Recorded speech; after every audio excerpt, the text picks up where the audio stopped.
मेहरारू से कोई नाता था, मेहरारू से कोई न जीता था, प्यार में हर कोई रीता था, नजरिया मार के घायल कोइला, दिलवा के राजा भी भीख मांगा था। डीजे पे जब तू नाचत बाड़ू पूरा महफिल लगाता था, मेहरारू से कोई न जीता था, ओ कोई न जीता था।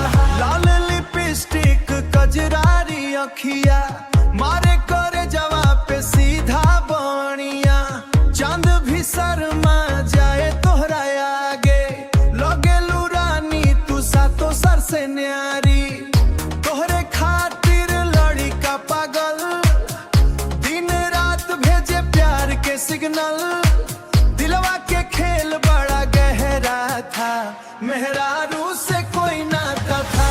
ओ बेबी तोहर स्टाइल किलर, इंस्टाग्राम वाली फिलर, इंस्टाग्राम वाली फील, विलेज क्वीन और सिटी थ्रिलर, डीजे बीट पे शेक कमरिया, पूरा क्राउड बोला वंस मोर मरिया।